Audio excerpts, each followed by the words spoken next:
احادیث کریمہ میں جہاں فقراء، مساکین، محتاجوں کے فضائل آئے ہیں، وہاں ان فقراء، محتاجوں، مسکینوں سے مراد وہ لوگ ہیں کہ جو اللہ پاک کی رضا پر راضی رہتے ہیں، اس کی رضا پر ناراض نہیں ہوتے، واویلا نہیں کرتے، رونا دھونا نہیں کرتے، ایک ایک کو جا کر اپنا غم نہیں سناتے، بلکہ صبر کرتے اور اللہ پاک کے حکم پر راضی رہتے ہیں، اور اس آنے والی مصیبت کو اچھے صبر سے وہ ٹالنے کی کوشش کرتے ہیں۔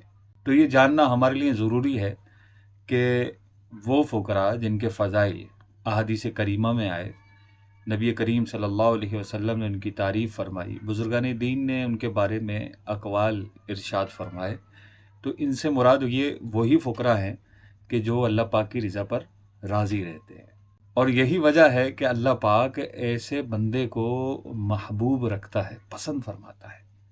نبی کریم صلی اللہ تعالی علیہ وآلہ وسلم نے ارشاد فرمایا، اللہ پاک کو وہ بندہ سب سے زیادہ پیارا ہے جو فقیر ہو، محتاج ہو، اللہ پاک کی رضا پر راضی ہو اور اس کے عطا کردہ رزق پر قناعت کرے، جو مل جائے اللہ پاک کا شکر ادا کرے، اسی میں گزارا کرنے کی کوشش کرے، اور اسی پر بس نہیں بلکہ اللہ پاک کو یہ محتاج لوگ، یہ تنگ دست لوگ، پریشان حال لوگ اس قدر پیارے ہیں کہ حضرت سیدنا اسماعیل علی نبینا و علیہ صلاۃ والسلام کی طرف اللہ پاک نے وہی فرمائی کہ مجھے ٹوٹے ہوئے دلوں میں تلاش کرنا۔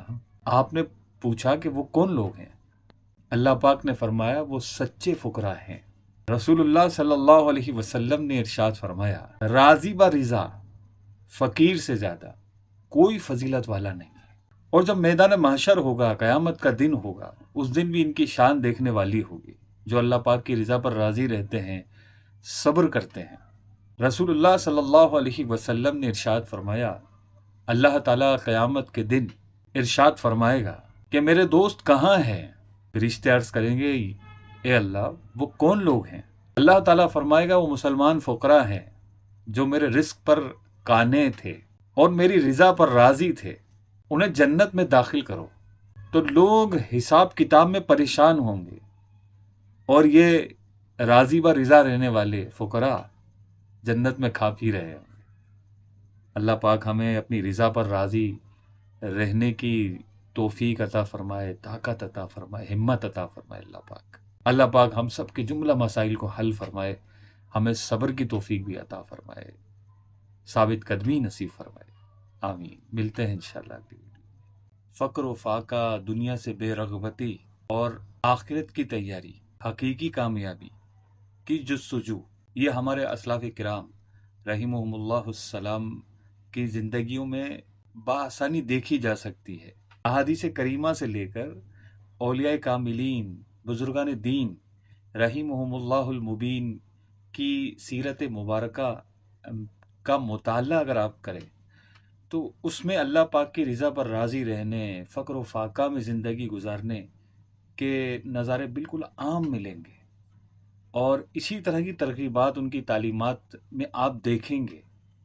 کہیں بھی آپ یہ نہیں دیکھیں گے کہ انہوں نے کوئی مال جمع کرنے یا مال بنانے یا مستقبل کے لیے مال جمع کرنے کی ترغیب دلائی ہو، یا کسی طرح کی جائیدادیں بنانے کی ترغیب دلائی ہو۔ جس کو دیکھیں آپ، جن کی سیرت دیکھیں آپ، اس میں اللہ پاک کی راہ میں خرچ کرنے، نفلی صدقات کرنے، کھانا کھلانے اور ہر طرح کے صدقات و خیرات میں حصہ ملانے کے انداز آپ دیکھیں گے کہ وہ کس طرح اللہ پاک کی راہ میں خرچ کرتے تھے، اور بطور مالک ان کے پاس ایک وقت کے کھانے کا بھی سامان نہیں ہوتا تھا، اپنی ذات کو گویا بھول ہی چکے تھے، اور صرف رب تبارک و تعالیٰ کی رحمت پر نظر رکھتے تھے اور آخرت کی تیاری کرتے تھے۔ دنیاوی ناکامی کو یہ کبھی بھی اہمیت نہیں دیتے تھے۔ دنیاوی ناکامی کو ناکامی تصور کرنا یہ ہماری بیماری ہے، ہم میں پیدا ہو گئی ہے۔ نفس و شیطان نے ہمیں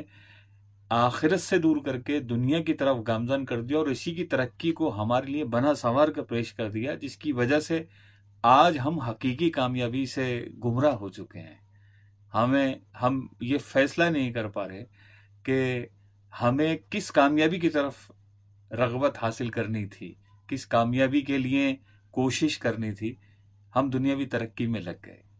ہمارے بزرگان دین صحابہ کرام علیہم رضوان کی زندگی آپ دیکھیں، سبحان اللہ۔ حضرت عائشہ صدیقہ رضی اللہ تعالی عنہا ارشاد فرماتی ہیں کہ نبی کریم صلی اللہ علیہ وسلم کے مکان عالی شان میں 40 دن تک آگ نہیں جلتی تھی۔ پوچھا گیا کہ پھر کس طرح گزارا کرتے تھے؟ فرمایا پانی اور کھجور پر۔ ایک دن بھی اس طرح کے کھانے پر گزارا کرنا کس قدر مشکل ہے، اس کا اندازہ تو وہی لگا سکتا ہے جس پر ایسا وقت آیا ہو۔ اور 1-2 دن نہیں، 4-5 دن نہیں، بلکہ پورے 40 دن حضرت عائشہ صدیقہ رضی اللہ تعالیٰ عنہ نے فرمایا۔ اور نبی کریم صلی اللہ علیہ وآلہ وسلم کی تربیت کتنی عالی شان تھی۔ نبی کریم صلی اللہ علیہ وسلم نے ارشاد فرمایا، اے عائشہ اگر مجھ سے ملنا چاہتی ہو تو فقراء جیسی زندگی بسر کرنا، دولت مندوں کی محفل سے دور رہنا، اور اوڑھنی کو پیوند لگائے بغیر نہ اتارنا۔ اور اس تربیت کا اثر جو نبی کریم صلی اللہ علیہ وسلم نے فرمائی، کس قدر حیرت انگیز طور پر، حیرت ناک طور پر ہمیں دیکھنے کو ملتا ہے کہ حضرت عائشہ صدیقہ رضی اللہ تعالی عنہا کے پاس حضرت معاویہ اور حضرت ابن عامر اور دیگر لوگوں نے 1,00,000 درہم ہدیہ کیے، تحفے میں بھیجے۔ آپ نے ایک ہی دن میں اللہ پاک کی راہ میں خرچ کر دیے، حالانکہ آپ کی اوڑھنی میں پیوند لگے ہوئے تھے۔ میں نے عرض کیا آپ روزے سے ہیں، اگر مجھے 1 درہم دے دیتی تو میں گوشت لے آتی اور آپ افطار کرتی۔ آپ نے یہ سن کر فرمایا کہ تم مجھے یاد دلا دیتی تو میں تمہیں 1 درہم دے دیتی۔ ہم اچھی خاصی سحری کرنے کے بعد بھی ہمیں آدھے دن ہی میں اچھے اچھے کھانوں کے وسوسے آنے لگتے ہیں کہ افطار میں کیا کھاؤں گا، افطار کے بعد رات میں کیا کھاؤں گا، اور اس کے لیے ہم ظہر کے بعد سے ہی تیاری شروع کر دیتے ہیں کہ افطار کرنا ہے، اور اس کے لیے سامان لانے کی تیاری اس سے پہلے ہم شروع کر دیتے ہیں۔ لیکن قربان جائیے حضرت عائشہ صدیقہ رضی اللہ تعالی عنہا کی سادگی پر، آپ کی دنیا سے بے رغبتی پر، کہ آپ رضی اللہ تعالی عنہا کا روزہ ہے اور 1,00,000 درہم پاس ہے، اپنے لیے 1 درہم تک نہ رکھا کہ اس سے روزہ افطار ہو جاتا۔ اللہ پاک ہمیں بھی اپنے ان بزرگوں کی سیرت پر چلنے کی سعادت نصیب فرمائے، جو مل جائے اس پر راضی رہنے کی توفیق نصیب فرمائے۔ ملتے ہیں انشاءاللہ اگلی بار۔ بزرگان دین کی سیرت کو دیکھیں، ان کی دنیا سے بے رغبتی دیکھیں تو حیرت ہوتی ہے کہ ہمیں آج کی، کل کی، آنے والے 10 سال کی فکر ہوتی، لیکن ہم بزرگان دین کی زندگیوں کو دیکھتے ہیں تو وہ کس قدر اللہ پاک کی رضا پر راضی ہوتے ہیں۔ فقر و فاقہ، بے روزگاری، اس طرح کے مسائل ان کو پریشان نہیں کرتے جس طرح ہمیں کرتے ہیں۔ ہم ٹینشن میں دیوانے ہوئے جاتے ہیں، پاگل ہوئے جاتے ہیں، جبکہ ہمارے اسلاف کی زندگی دیکھیں تو وہ صبر و شکر سے عبارت ہوتی ہے۔ کہ حضرت موسیٰ علیہ السلام نے ایک صاحب کو دیکھا کہ وہ زمین پر اینٹ کا تکیہ لگائے آرام فرما رہے ہیں، اور ان کی داڑھی اور تمام چہرہ غبار آلود ہو گیا ہے، مٹی آ گئی۔ موسیٰ علیہ السلام نے جب ان صاحب کی حالت دیکھی تو عرض کی، مولا تیرا بندہ ضائع ہو گیا ہے۔ اللہ تعالیٰ نے موسیٰ علیہ السلام کی طرف وحی فرمائی کہ جب میں اپنے کسی بندے پر اپنے کرم کے دروازے مکمل طور پر کھول دیتا ہوں تو اس سے دنیا کی الفت ختم کر دیتا ہوں۔ دنیا کی الفت رہتی ہی نہیں ہے، دل میں صرف آخرت کی تیاری کا جذبہ موجزن ہوتا ہے۔ رسول اللہ صلی اللہ تعالی علیہ وآلہ وسلم نے ارشاد فرمایا، جب اللہ تعالیٰ کسی انسان سے محبت کرتا ہے تو اسے آزمائش میں ڈال دیتا ہے، اور جب کسی سے بہت زیادہ محبت فرماتا ہے تو اس کے لیے ذخیرہ کر لیتا ہے۔ پوچھا گیا یا رسول اللہ صلی اللہ علیہ وسلم ذخیرہ کیا ہوتا ہے؟ ارشاد فرمایا، اس انسان کے مال اور اولاد میں سے کچھ باقی نہیں رہتا۔ سبحان اللہ۔ ہم تو تنگ دستی کو، بے روزگاری کو، محتاجی کو برا سمجھتے ہیں، اور اس سے بچنے کے لیے ایسے اسباب اختیار کرنے کی کوشش کرتے ہیں کہ کسی طرح مجھ پر تنگی پریشانی نہ آئے، فاقہ نہ آئے، اور کوشش کرنی بھی چاہیے کہ اتنا مال کمانے کی کوشش تو کرنی ہی چاہیے کہ بندہ کسی کے آگے ہاتھ نہ پھیلائے، کسی سے مانگے نہیں، کسی پر محتاج بن کر نہ پڑا رہے۔ اس سے ہٹ کر اگر کوئی مزید کوششیں کرتا ہے یہ بھی ناجائز نہیں ہے، لیکن افضل کیا ہے، اللہ پاک کے نزدیک محبوب کیا ہے، پیارا کیا ہے؟ حدیث شریف میں آیا کہ جب تم محتاجی کو اپنی طرف متوجہ پائے تو اسے خوش آمدید کہے، اور جب تم مال و دولت کو اپنی طرف آتے ہوئے دیکھو تو کہو دنیا میں مجھے کسی گناہ کی سزا جلدی مل رہی ہے۔ ہمارا نظام ہی الٹ ہے، ہم مال آنے کو ایک نعمت سمجھ رہے ہوتے کہ کوئی نیکی کام آ گئی کہ چاروں طرف سے مال آنا شروع ہو گیا، اور جب پریشانی آتی تو نہ جانے کیا مسئلہ ہو گیا۔ تو اللہ پاک ہمیں سمجھنے کی سعادت نصیب فرمائے، آمین۔ ملتے ہیں انشاءاللہ اگلی ویڈیو۔ دنیا کے تمام تر حالات خوشی اور غم کے گرد گردش کرتے رہتے ہیں، اور دنیا اپنے چاہنے والوں کی خواہش کے مطابق نہیں رہتی، بلکہ وہ حکیم مطلق اللہ تعالیٰ کی حکمت کے مطابق بدلتی رہتی ہے۔ بعض مفسرین کا کہنا ہے کہ یہاں اختلاف یعنی بدلنے سے مراد رزق کا اختلاف ہے، کہ کوئی مالدار ہے تو کوئی محتاج ہے۔ لہٰذا ہر شخص کو چاہیے کہ اگر اس کو مال مل جائے اور اللہ پاک دنیا کو اس کا خادم بنا دے تو وہ شکر ادا کرتا رہے اور اس مال کو نیک کاموں میں خرچ کرتا رہے۔ بہرحال مالدار ہو یا غریب و نادار، تنگ دست و بے روزگار، ہر ایک کو اس دنیا سے جانا ہے، اور جو اس کے پاس مال و اسباب ہے وہ سب اسے واپس کرنا ہے۔ حضرت ابن مسعود رضی اللہ تعالیٰ عنہ کا قول ہے کہ اس دنیا میں ہر شخص مہمان ہے، اور اس دنیا کی ہر چیز عاریتاً لی ہوئی ہے، یعنی ٹیمپرری لی ہوئی ہے۔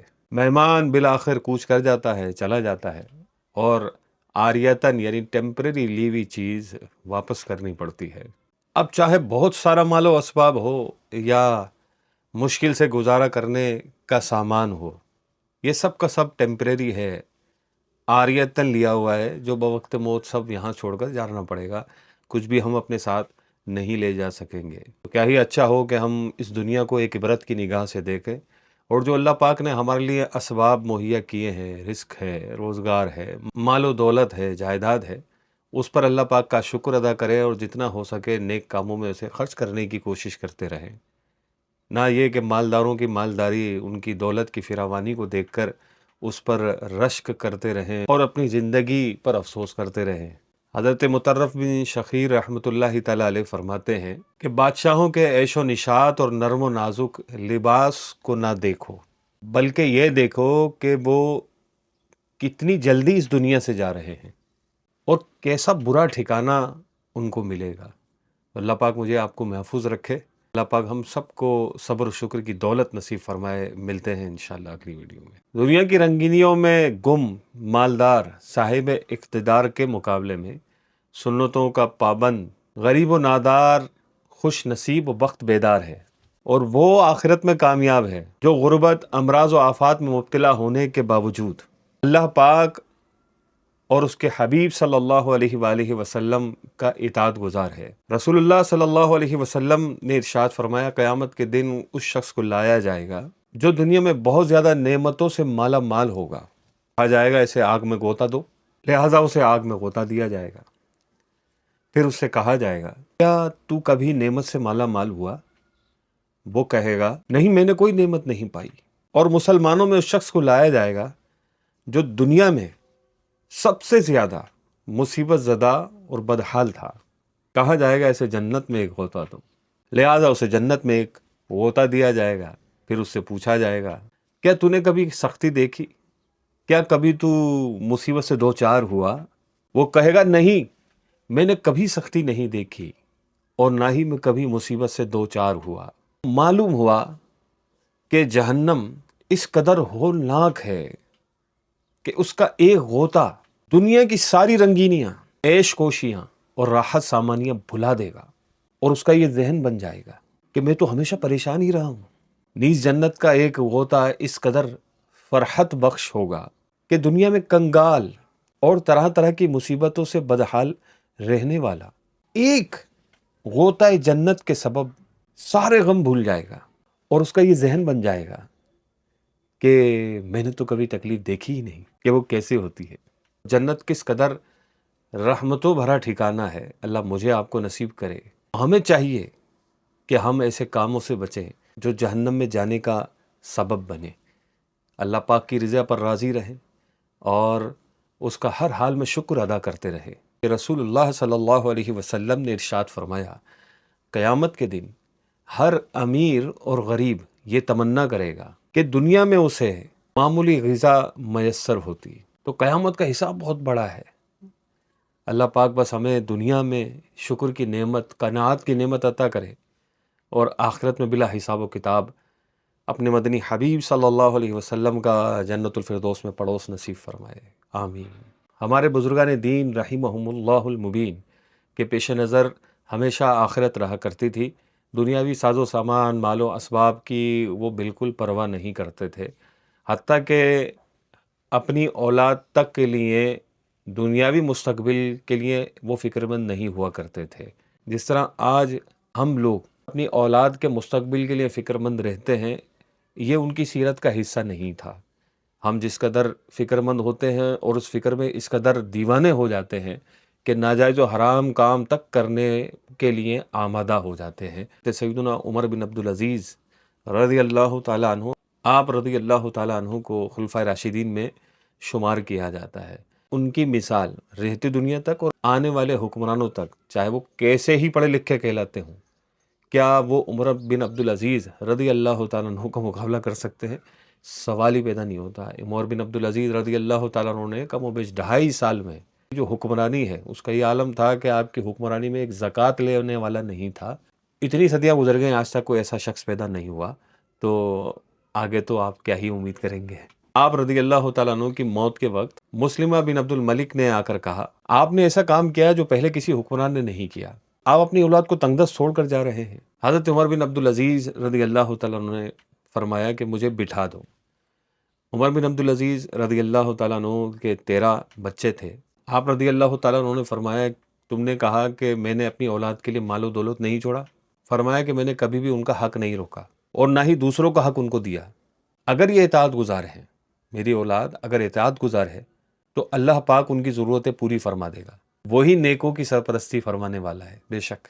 اور اگر یہ بدکار نکلے تو مجھے ان کی پرواہ نہیں ہے۔ یہ واقعہ میں نے ان کا بیان کیا ہے کہ جو 2.5 سال میں اس زبردست انداز میں حکمرانی کرے کہ اپنی سلطنت میں، اپنی حکومت میں کسی کو فقیر نہ چھوڑے، تو کس اعلیٰ درجے کی آپ کی عقل ہوگی کہ عام زندگی میں بھی ہمارے بزرگان دین رحمہم اللہ المبین اپنی اولاد کے مستقبل کے لیے فکر مند نہیں ہوا کرتے تھے، بلکہ وہ اللہ پاک کی ذات پر بھروسہ کرتے تھے۔ حضرت محمد بن کعب القرظی رحمۃ اللہ تعالیٰ علیہ کو کہیں سے بہت زیادہ دولت مل گئی، تو کسی نے کہا کہ حضور اپنی اولاد کے لیے کچھ جمع کر کے رکھ دیجیے۔ آپ رحمۃ اللہ تعالیٰ علیہ نے فرمایا کہ میں اس مال کو اپنے رب عز و جل کے پاس جمع کروں گا اور اپنے رب کو اپنی اولاد کے لیے چھوڑ جاؤں گا۔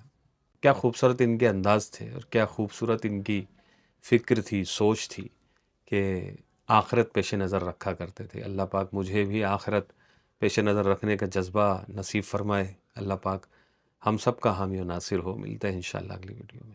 ہمارے نزدیک جس چیز کی جتنی زیادہ اہمیت ہوتی ہے ہم اس چیز کو اتنا ہی زیادہ سنبھال کر رکھتے ہیں، اور جس کی کم اہمیت ہوتی ہے اس کو کم سنبھال کے رکھتے ہیں، اور جس کی کوئی اہمیت نہیں ہوتی ہم اس کو ایسے ہی بیکار ڈال دیتے ہیں یا کچرے کے ڈھیر پر اس کو پھینک آتے ہیں۔ جتنی زیادہ مالیت اتنی زیادہ اس چیز کی ہمارے نزدیک قدر ہوتی ہے، ہم اسے ایسے ہی نہیں کہیں پھینک دیتے، لاپرواہی کے ساتھ نہیں چھوڑتے، اس کو سنبھال کر رکھتے ہیں۔ جو چیز جتنی زیادہ مہنگی ہوتی ہے اسی قدر ہمارے نزدیک اس کی حفاظت کا تقاضا بڑھ جاتا ہے، اور ہم اس کو بڑے احتیاط سے بڑے سنبھال کر رکھ رہے ہوتے ہیں۔ لیکن جب دنیا کی بات کی جائے اور دنیا کے اندر جتنا بھی مال و اسباب ہے، جائیدادیں ہیں، سونا ہے، چاندی ہے، روپیہ ہے، پیسہ ہے، جو کچھ بھی ہے، جتنا کچھ بھی ہے، اس کی اہمیت ہمارے تجربے کے مطابق زیادہ ہونی چاہیے، لیکن اللہ پاک کے نزدیک دنیا کی اہمیت ایک مچھر کے پر کے برابر بھی نہیں ہے۔ جی ہاں، رسول اللہ صلی اللہ تعالیٰ علیہ وآلہ وسلم کا ایک مردہ بکری کے پاس سے گزر ہوا۔ آپ نے فرمایا کہ یہ مردہ بکری اپنے مالک کو پسند ہے۔ صحابہ کرام علیہم رضوان نے عرض کی اس کی بدبو کی وجہ سے ہی تو اس کے مالک نے اس کو یہاں پھینکا ہے۔ آپ صلی اللہ تعالیٰ علیہ وآلہ وسلم نے فرمایا، خدا کی قسم دنیا اللہ تعالیٰ کے یہاں اس مردہ بکری سے بھی زیادہ بے وقار ہے۔ اگر اللہ تعالیٰ کے یہاں دنیا کا مقام مچھر کے پر کے برابر بھی ہوتا تو کوئی کافر اس دنیا سے ایک گھونٹ پانی بھی نہ پی سکتا۔ تو جس دنیا کے مال و اسباب کے لیے ہم غمزدہ ہوتے ہیں اور اپنی جان کو گھلائے جاتے ہیں، اس دنیا کی حیثیت اللہ پاک کے نزدیک ایک مچھر کے پر کے برابر نہیں ہے۔ اگر دنیا کی اتنی بھی حیثیت ہوتی تو اللہ پاک اس دنیا سے کسی کافر کو کچھ نہ دیتا، کیونکہ کافر اللہ کا دشمن ہے اور دشمن کو کوئی چیز نہیں دی جاتی۔ تو دنیا اس قدر بے وقت ہے کہ اللہ پاک نے اس کو ایسے ہی چھوڑا ہوا ہے، اور ہمارے تجربے کے مطابق کفار کے پاس دنیا مسلمان کے مقابلے میں زیادہ نظر آتی ہے، اور کم علمی کے باعث ہم اسی غم میں مبتلا رہتے ہیں کہ میرے پاس وافر مقدار میں دنیا نہیں آ رہی، مال و اسباب نہیں آ رہا، میں اپنا گھر نہیں کر پا رہا، میں اپنا کاروبار بڑھا نہیں پا رہا۔ ہم اسی غم میں مبتلا رہتے ہیں، جبکہ اللہ پاک اپنے پسندیدہ بندوں سے دنیا کو دور رکھتا ہے، دنیا سے محفوظ رکھتا ہے۔ جو اس کے پیارے ہوتے ہیں ان پر یہ دنیاوی مال و اسباب اثر انداز نہیں ہوتا، ان کی طرف وہ آتا ہی نہیں، اللہ پاک ان کو بچا لیتا ہے۔ اور ہمارے جیسے نادان لوگ اس بات کے غم میں مبتلا رہتے ہیں کہ میرے پاس دنیا اور دنیاوی ساز و سامان نہیں ہے۔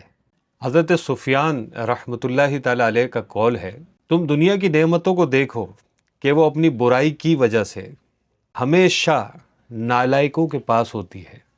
یہ تو آنکھوں دیکھا تجربہ ہے کہ علماء اور صلحاء اللہ کے نیک لوگ اس دنیا سے بچائے جاتے ہیں، ان کے پاس دنیا اتنی وافر مقدار میں نہیں ہوتی جو نالائقوں، ظالموں اور فاسقوں، فاجروں کے پاس ہوتی ہے۔ کفار کے پاس اس سے زیادہ ہوتی ہے۔ تو جو نافرمان ہوتے ہیں دنیا ان کے پاس چاروں طرف سے آتی ہے، چاروں طرف سے مال و اسباب آتا ہے، اور ہم اس بات میں فکر مند ہوتے ہیں کہ وہ گناہ گار، وہ فاسق، وہ بے نمازی تو خوب پھل رہا ہے، پھول رہا ہے، اور ہم ہیں کہ بڑی مشکل سے گزارا کر پا رہے ہیں۔ ہم اسی غم میں مبتلا رہتے ہیں۔ اصل میں وہ کم علمی کی وجہ سے اس طرح کی سوچ ہمارے دل میں گھر کر جاتی ہے اور ایک مستقل مرض کی حیثیت اختیار کر جاتی ہے۔ رسول اللہ صلی اللہ تعالیٰ علیہ وآلہ وسلم نے ارشاد فرمایا، دنیا اس کا گھر ہے جس کا کوئی گھر نہ ہو، اس کا مال ہے جس کا کوئی مال نہ ہو، بے وقوف ہی اسے جمع کرتا ہے، بے علم ہی اس کے لیے جھگڑتا ہے، ناسمجھ ہی اس کے لیے حسد اور دشمنی کرتا ہے، اور بے یقین ہی اس کے حصول کے لیے کوشش کرتا ہے۔ اللہ پاک ہمیں دنیاوی رنگینیوں سے محفوظ رکھے اور اصل میں آخرت کی تیاری کی طرف توجہ کرنے کی سعادت نصیب فرمائے۔ دنیاوی مال و اسباب دیکھ کر دل رنجیدہ ہونے کے بجائے اخروی کامیابی پر نظر رکھنے کی سعادت نصیب فرمائے۔